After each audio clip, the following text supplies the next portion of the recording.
এটা হলে আমার মাছ, মাংস আর কিছুই চাই না। রুটি, পরোটা হোক গরম ভাত, সবকিছুতেই দারুণ লাগে খেতে।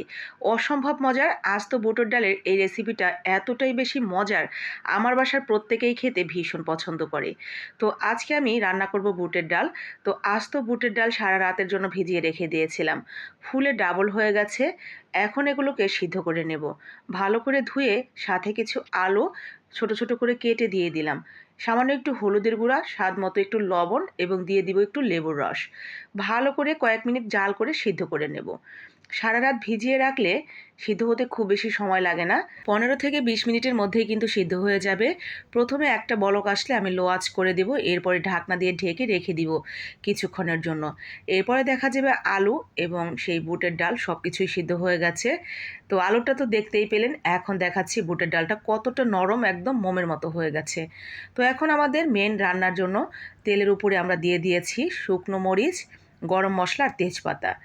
এরপরে পেঁয়াজ এবং রসুন কুচি বেশ কিছুটা, তার মধ্যে কাঁচামরিচ কুচি। এখন তেলের উপরে একটু নাড়াচাড়া করে আমি এখানে দিয়ে দিব আদা, রসুন, জিরা বাটা। আমি একসাথেই বেটে নিয়েছি। তার আগে এখানে দিয়ে দিলাম সামান্য একটু মৌরি। এই মৌরিটা যে কোনো ডালের মধ্যে যদি একটু দেওয়া যায়, ফ্লেভারটা কিন্তু দারুণ লাগে খেতে। তো সামান্য একটু মৌরি দিয়ে দিলাম, মিষ্টি জিরা যেটা।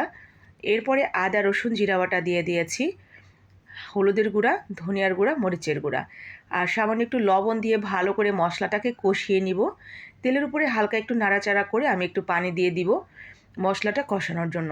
মশলাটা ভালোভাবে যখন কষে যাবে তখন আমরা ওই যে আগে থেকে সিদ্ধ করে রাখলাম ডাল এবং আলুটা, সেটা দিয়ে কিছুক্ষণ রান্না করে নিলেই কিন্তু রেডি হয়ে যাবে আমাদের আস্ত বুটের ডালের অসম্ভব মজার একটা রেসিপি।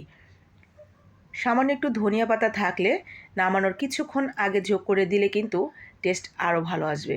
তো এই মুহূর্তে আমার কাছে ছিল না, তো ধনিয়া পাতাটা বাদেই আমি রান্না করে নিয়েছি। তো ডালের ভেতরে যে হালকা হালকা একটু পানি ছিল সেটা সহই কিন্তু আমরা দিয়ে দিয়েছি।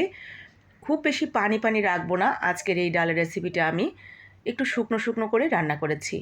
এটা পুরি, আপনার রুটি, পরোটা, গরম ভাত সব কিছু দিয়েই খেতে ভালো লাগে। ইভেন আমি তো মচমচা মুড়ি দিয়ে খেতেও ভীষণ পছন্দ করি। তো এই তো আমার মতো যারা এই ডালটা খেতে পছন্দ করেন তারা আমার মতো করে একদিন রান্না করে দেখবেন। আশা করি আপনার কাছে ভালো লাগবে। লাইক, কমেন্ট, শেয়ার করে দিবেন বাকি আপু ভাইদের দেখার জন্য। আসসালামু আলাইকুম, আল্লাহ হাফেজ।